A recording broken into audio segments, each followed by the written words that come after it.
बहुत पुरानी बात है। एक गांव में शेखर नाम का एक व्यक्ति रहता था। वह बड़ा मेहनती था, किंतु गांव में कोई रोजगार नहीं था।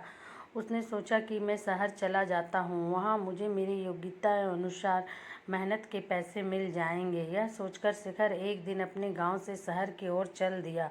शहर बहुत दूर था। चलते चलते शेखर थक चुका था। शेखर इतना थक गया था कि अब उसने बिल्कुल भी चला नहीं जा रहा था और वह थक कर वहीं बैठ गया। तभी शेखर ने देखा कि वहाँ से कुछ दूरी पर एक झोपड़ी है और झोपड़ी में एक घोड़ा बंधा हुआ है। शेखर ने सोचा, क्यों न इस घोड़े को किराए पर ले लूं और इसी से शहर चला जाऊं। शेखर जैसे तैसे झोपड़ी पर पहुंचा। शेखर ने देखा वहाँ एक व्यक्ति खड़ा हुआ है। शेखर समझ गया कि यह अवश्य ही घोड़े का मालिक है। शेखर उस व्यक्ति से बोला, मुझे आगे शहर में जाना है और शहर यहाँ से कई किलोमीटर दूर है। मैं बुरी तरीके से थक चुका हूँ, तो क्या मैं आपका घोड़ा ले जा सकता हूँ? इस पर घोड़े का मालिक झुंझलाते हुए बोला, तुम्हें क्या मैं घोड़ा ऐसे ही दे दूं? शेखर बोला, मैं आपसे घोड़ा फ्री में नहीं लूँगा, इसके बदले मैं आपको घोड़े का किराया दूंगा। घोड़े का मालिक बोला, मैं तुम्हें घोड़ा किराए पर तो दे सकता हूँ, किंतु मुझे अभी दूसरे गांव जाना है। अगर तुम मुझे उस गांव तक छोड़ दो तो मैं यह घोड़ा तुम्हें किराए पर दे सकता हूँ। शेखर झट से तैयार हो गया। शेखर घोड़े पर आगे बैठ गया और घोड़े का मालिक पीछे। गर्मी के दिन थे, बहुत तेज धूप थी। दोनों चलते चलते थक गए और पसीने से तरबतर हो गए। शेखर बोला, बहुत तेज गर्मी है और थकान भी बहुत हो रही है, कहीं थोड़ी देर आराम कर लिया जाए। दोनों ने इधर उधर देखा, किंतु कहीं भी कोई पेड़ नहीं दिखा। तभी शेखर घोड़े से उतरा और घोड़े के ही छांव में बैठ गया।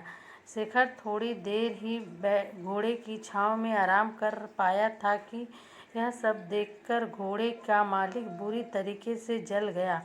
घोड़े का मालिक बोला, मैंने तुम्हें घोड़ा किराए पर दिया है, उसकी छाया किराए पर नहीं दी। तुम हटो यहाँ से। इस छाया पर मेरा अधिकार है और मैं यहाँ आराम करूँगा। यह सुनकर शेखर बोला, महानुभाव, आप यह कैसी बात कर रहे हैं? मैंने अगर घोड़ा किराए पर लिया है तो उसकी छाया पर भी मेरा ही अधिकार है।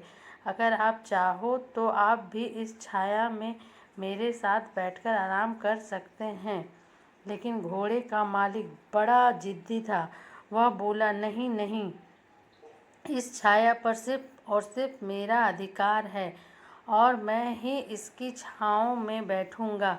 तुम हटो यहाँ से। इतनी छोटी सी बात पर दोनों में जोर जोर से बहस होने लगी और बात तू मैं से हाथापाई पर आ गई। दोनों एक दूसरे से झगड़ने लगे और एक दूसरे पर लात घुसे बरसाने लगे। सुनसान जंगल में उनके बीच बचाव करने वाला भी कोई नहीं था। दोनों की लड़ाई देखकर घोड़ा भड़क गया और वहां से भाग गया। थोड़ी देर बाद जब घोड़े के मालिक ने घोड़े को देखा तो वह कहीं दिखलाई नहीं दिया।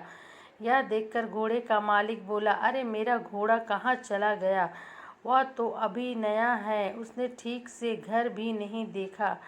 पता नहीं वह कहाँ गया है और अब मैं उसे कैसे ढूंढूं? तभी शेखर बोला, अच्छा हुआ, तुम जैसे लोगों के साथ ऐसा ही होना चाहिए। अभी तुम छाया के लिए परेशान हो रहे थे, अब घोड़े की काया के लिए परेशान होना।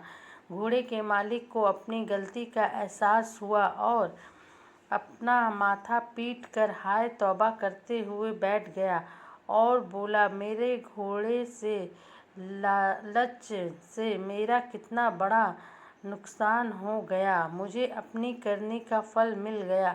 घोड़े की छाया के लोभ के कारण घोड़े की काया से भी हाथ धो बैठा। लालच बुरी बला है और कभी कभी छोटे से लोभ के कारण बड़ा नुकसान उठाना पड़ सकता है। सो आपको ये स्टोरी कैसी लगी, please like share and subscribe ज़रूर करें। Thanks for watching Tabassum voice story. और इसी तरह की स्टोरी सुनने के लिए आप मुझे प्लीज़ सब्सक्राइब करें।